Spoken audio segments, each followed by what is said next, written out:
Hello and welcome to On the Patio with Brother Scott. This is our time to answer your Bible questions on the patio.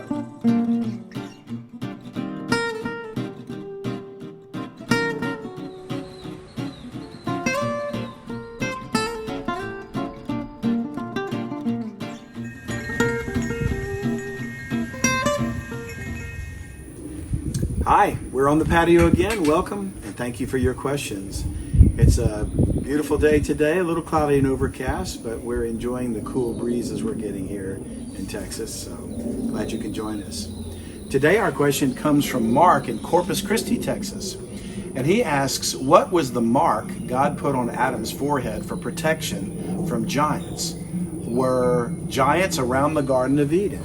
And that's a great question, Mark. Thanks for writing in.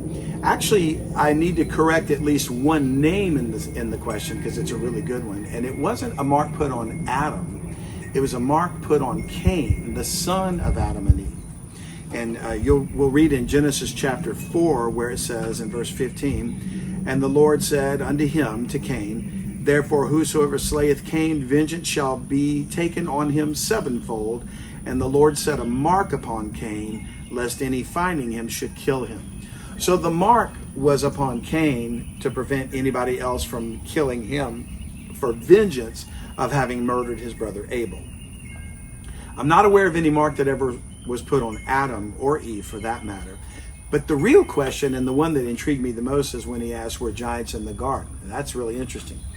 The Bible doesn't seem to indicate that there were, because there's no reference to any angels being in the garden except for the angel of the Lord and the cherubim who guarded the way of the tree of life after Adam and Eve were expelled from the garden. There doesn't appear to be any giants at all, and as a matter of fact, there would have been no possibility of any people being in the garden except for Adam and Eve. Later on, when they have Cain and they have Abel, and then they have sons and daughters, they begin to multiply. So we come all the way to Genesis chapter 6 before we notice that there's enough people for the next sinister plan of Satan to take place, which was verse 1 of 6. "And it came to pass when men began to multiply on the face of the earth, and daughters were born unto them, that the sons of God," fallen angels, "saw the daughters of men that they were fair, and they took them wives of all which they chose. And when they did that, that brought forth the giants." It says there were giants in the earth in those days in verse 4. "And also after that, when the sons of God came in unto the daughters of men, and bare children to them, the same became mighty men which were of old, men of renown." This was at least 1,000 years after the Garden of Eden. So the answer to the question is no, I don't believe there were any giants in the garden, and the mark on Cain wouldn't have been put there to prevent giants from finding him, because there weren't any giants around until much, much later. Thanks for your question. I'm Scott Mitchell, and we're on the patio. Hi, I'm Xena with Bible Mysteries. If you're enjoying the podcast and YouTube videos, please consider making a donation to support us.